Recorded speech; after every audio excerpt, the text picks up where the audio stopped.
1,000 people in an iron block. 18 years I've hated a train. 18 years I've waited for this moment. This is the world. Train saved humanity. The engine lasts forever. The population must always be kept in balance. Imagine a world completely frozen, where humanity's last remnants cling to survival on a single moving lifeline, a train. This is the stark, relentless reality of Snowpiercer, set in AD 2031, decades after a catastrophic experiment intended to stop global warming has instead thrown the Earth into a new ice age. The planet outside is a barren, uninhabitable wasteland, a frozen grave where only the most desperate or reckless dare venture. In this frozen world, survival has been engineered into motion, literally, as the train that endlessly circles the globe becomes the only refuge for the last survivors of human civilization. Every inch of this train, from the grimy tail section to the luxurious front cars, is a microcosm of society, a hierarchy built on privilege, oppression, and ruthless order.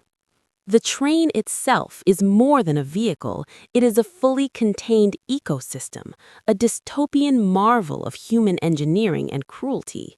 At the tail, we find the oppressed, crammed into squalid conditions, stripped of comfort and dignity, surviving on meager rations and subjected to violence and humiliation.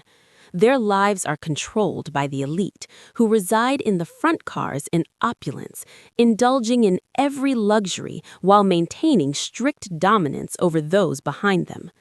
The stark contrast between these worlds on rails is jarring and sets up a powerful allegory for social inequality. Within this rigid system, rebellion simmers, fueled by years of deprivation and resentment. The tail section is not just a place of suffering, it is a crucible where the human spirit, tested to its limits, begins to plot a revolt against the unyielding hierarchy. The narrative begins with Curtis, a weary and determined resident of the tail, who becomes the reluctant leader of a carefully orchestrated uprising. He is a figure forged from hardship, embodying both the moral complexity and the raw determination of those who have lived their lives under oppression. Curtis is driven not only by the promise of survival, but by a deep yearning for justice, a desire to challenge the rules imposed by those in power. His journey through the train is both literal and symbolic, each car representing a different facet of the society he seeks to confront. From the grimy, violent tail section to the militarized midsection and eventually the extravagant front cars, Curtis and his allies encounter the full spectrum of human ingenuity, cruelty, and resilience. The rebellion itself is a tense, violent, and deeply strategic progression. Every confrontation on the train is high stakes, heightened by the claustrophobic setting and the unrelenting motion of the train hurtling through the frozen wasteland. The fight sequences are brutal yet purposeful, reflecting the raw, almost primal struggle of the oppressed against an immovable and entrenched system. As Curtis and his group push forward, each encounter exposes the moral ambiguities of revolution. Decisions must be made about who lives and who dies, about how far one will go to claim freedom, and about what sacrifices are acceptable when the stakes are survival itself. This is not a simple tale of good versus evil. It is an exploration of power, desperation, and the cost of challenging entrenched authority. Within the narrative, the train itself becomes a character, a living entity whose corridors and cars are meticulously crafted to reflect both the ingenuity and absurdity of human civilization. The middle cars are a mix of industrial machinery and militarized enforcement, filled with guards and enforcers who maintain order through intimidation and lethal force. Every car offers a glimpse into a different aspect of survival, of human adaptation, whether it is the small economy of the working-class tail, the technological prowess of the engineers, or the indulgent excesses of the elite.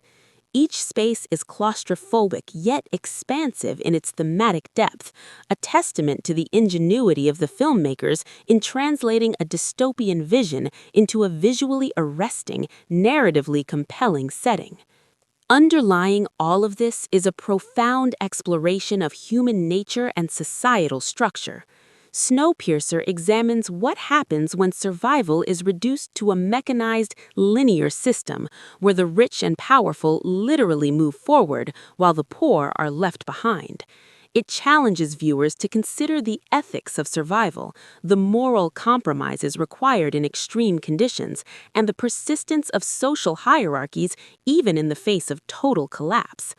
The film's world is bleak and unforgiving, yet it is also a testament to resilience, ingenuity, and the unquenchable human drive for freedom.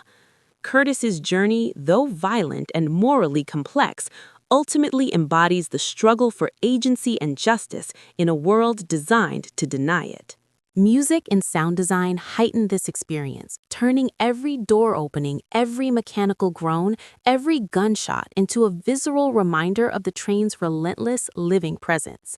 The auditory landscape is both immersive and unsettling, underscoring the tension of each step forward while emphasizing the oppressive atmosphere that defines life on Snowpiercer.